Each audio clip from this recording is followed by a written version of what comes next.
Halo kawan ATM, Genki desu ka? Hehe, kabar baik tentunya ya.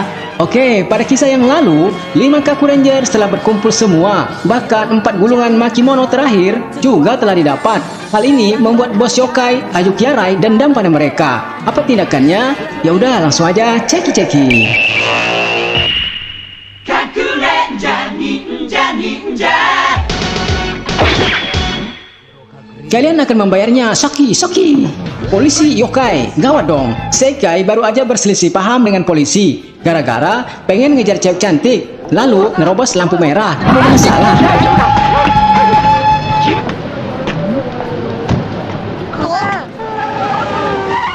信号黄色で渡るのはこの虫じゃあサクサクこのような信号赤で渡るのはあじゃない Dan ternyata polisinya Ayuki Arai. Semula mereka semua nggak ngerti kalau polisi-polisi itu yokai. Lalu muncullah seorang bocah memberitahu mereka. Hah?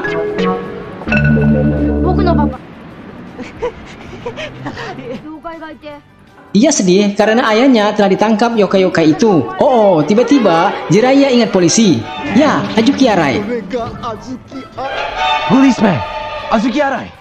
Upaya penyelamatan Seikei pun dilakukan pada malam hari. Sedikit cerita, siapa itu Ayuki Arai? Yuk kita tanya Kidalang. Dia adalah monster tepi sungai, selalu berkata Shoki. Siapa yang menghampirinya maka akan jatuh ke sungai dan tenggelam. Kehebatan lainnya apa Ki? Ia bisa memasukkan orang ke dalam tong sampah.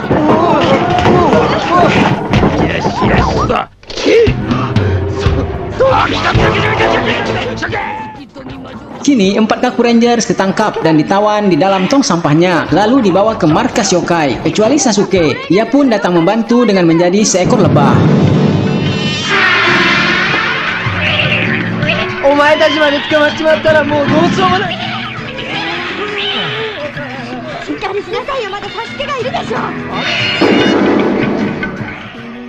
Hai, Surime, mereka semua terbebaskan. Sayangnya, Ayuki Arai memanfaatkan ayah Josh sebagai sandera. Ya, Kaku Rangers terpaksa mengalah. どうもないサキ誰だか知ってますねそう卑怯よ卑怯は生まれつき Beruntung Josh datang lalu mendorong yokai semua sehingga ia bisa membebaskan ayahnya. Ayuki Arai kabur. Ia berubah jadi burung karena semakin terdesak, ia berubah jadi raksasa. 行くぞスーパー変化おおやっちみゲロマイカ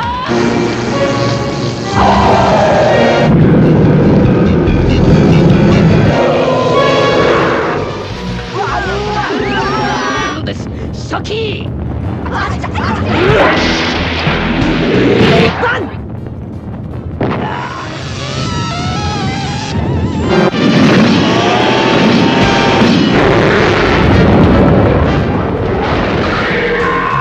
Kibasan pedang terakhir menamatkan riwayat Ayuki Arai. Hari ini ceritanya permainan 2 orang aneh, yakni 2 orang pemuda yang gemar main labirin. Yang jadi objek permainannya adalah manusia. Siapa yang bisa keluar dari kandang lika-liku, petarungnya menang. Kebetulan, Saijo dan seorang bocah jadi korban mereka. Amat sulit menemukan pintu keluar, entah sampai kapan. Benar-benar seperti bukan manusia ya. Ternyata enggak cuma sekedar permainan. Di sana banyak jebakan-jebakan maut. のんびり更新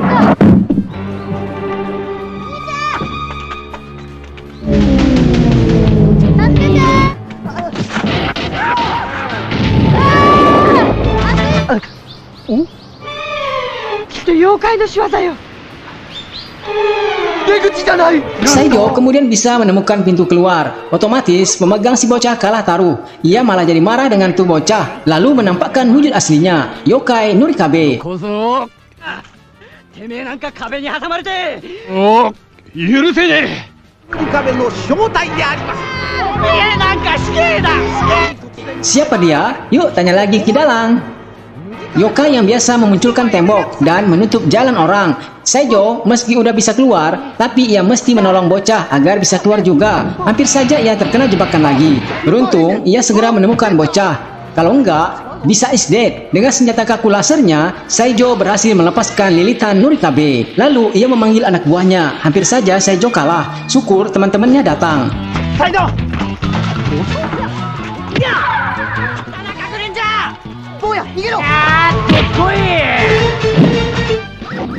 Pertarungan selanjutnya di luar gedung saja. Seijo merubah dirinya jadi raksasa Blue Lugen.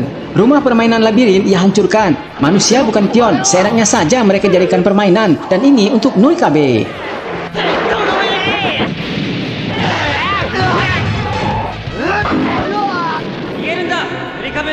Namun tiba-tiba mata besar datang. Nurikabe selamat dan mereka akan balas kekalahan ini.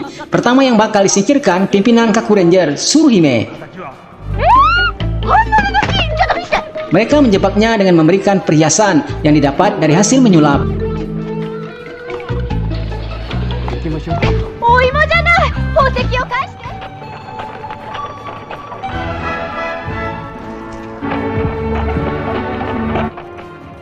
Pangeran bola mata hadir dalam mimpinya. Berlagak pangeran. Esoknya, Tsuruhime bangun dan mendapati beneran kalung permata ada di lehernya. Mimpi apa mimpi ya?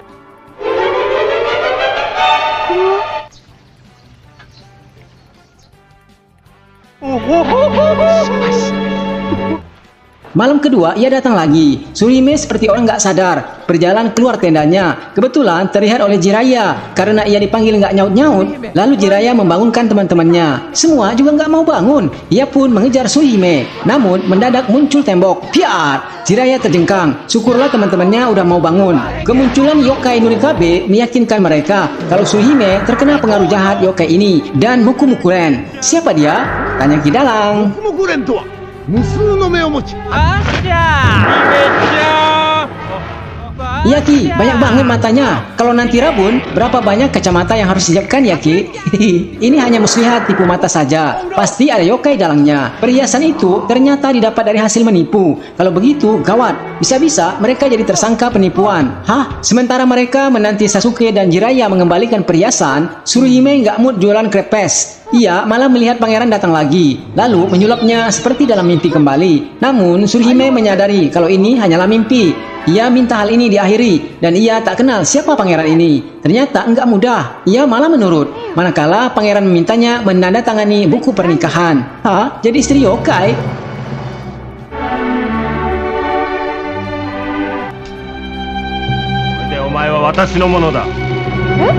Tsuruhime mau ceraikan Mukumukuren. Lalu diadakan persidangan. Justru ia kalah dan ia dijatuhi hukuman goreng mata. Mukumukuren demen menggoreng mata manusia. Wah, tak lama teman-temannya datang. Super Henge. Inilah akhir kalian mempermainkan hati Tsuruhime. Nurikabe akhirnya tewas. Saatnya Mukumukuren ngebalasin kematian kakaknya. Ia berubah jadi raksasa. Urusan ini Tsuruhime sendiri yang akan lawan. Ia juga merubah dirinya jadi raksasa Kakure Ryokuedai. Lalu mereka bergabung membentuk Muteki Shogun dan tamatlah riwayat mata seribu penyebar mimpi.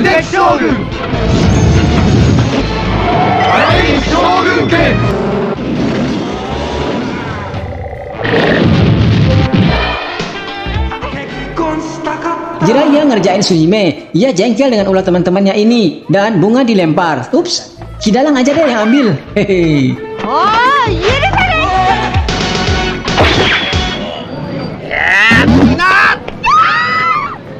Laki-laki besar, pembuat honor di sebuah kedai siap saji. Ia doyan banget makan hamburger, sama seperti Saikai. Lalu mereka berjumpa di sana. Namanya Gakisuki. Siapa dia, Ki?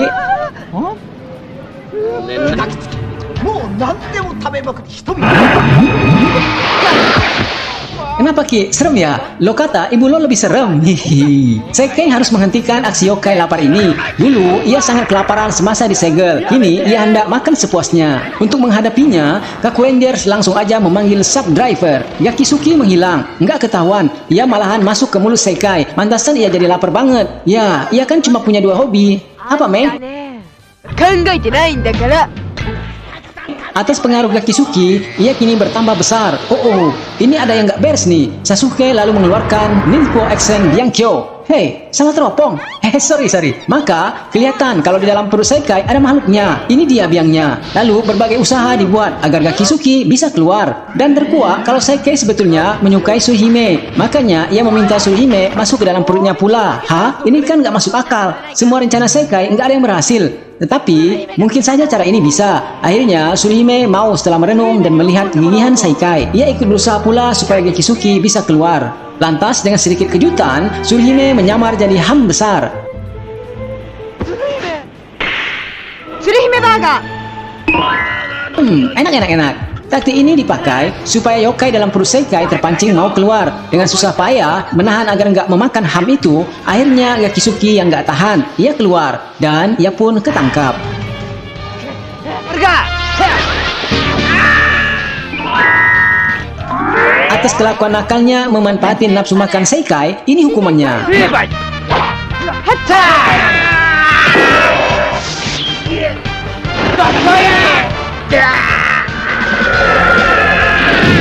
Kini, Sekai bisa makan sepuasnya lagi. Kali ini ditemani Tsuruhime. Gimana kalau dilanjutin kencan sambil makan? Nggak mau? Oh no. Woi, waktunya jualan. Dan Yonkai hari ini yang mengacau adalah Kamikakushi. Siapa dia, Ki? Oh, bukan tempat sushi yang enak di jalan nomor 34 ya, Ki? No.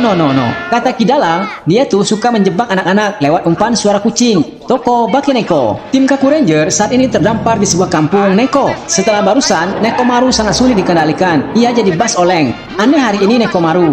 Dan di sana mereka menemukan seorang wanita. Dia amat pandai memainkan alat musik kecapi. Wah, cantiknya, baik pula. Habis di jamu makan malam, Sekai nggak jadi deh bilang dia cantik. Wah!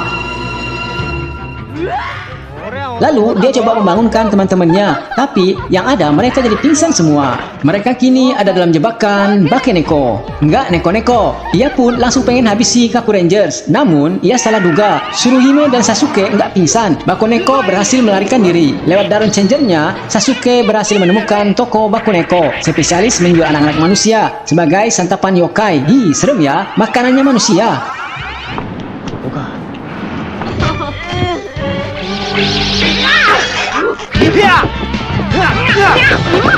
Tsuruhime membawa anak-anak itu keluar, sedangkan Sasuke menghadapi Bakoneko. Oh, aneh tapi nyata, yang dibawa Tsuruhime ternyata manusia jadi-jadian. Mereka dibawa kendali sihir Bakoneko. Kini ia malah ditangkap dan siap direbus. Syukurlah Sekai datang membantu, dan 5 Kaku Rangers pun telah datang semua. Emang sulit mengalahkan yokai ini. Sasuke aja hampir kalah. Untung masih ada satu kekuatan lagi, yakni Nekomaru.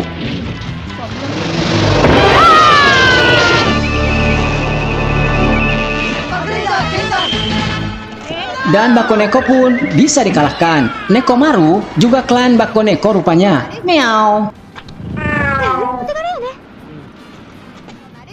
Sebagai ucapan terima kasih telah datang membantu, ia dapat kiss hangat dari Tsuruhime. Hah? Aku mau juga dong. Menurut Seiko, masakan Bakoneko beneran enak loh. Padahal, isi sebenarnya lipan, ulat bulu, dan lain-lain. Tapi, Ki Dalang juga doyan kok. Bersambung ya, Nek?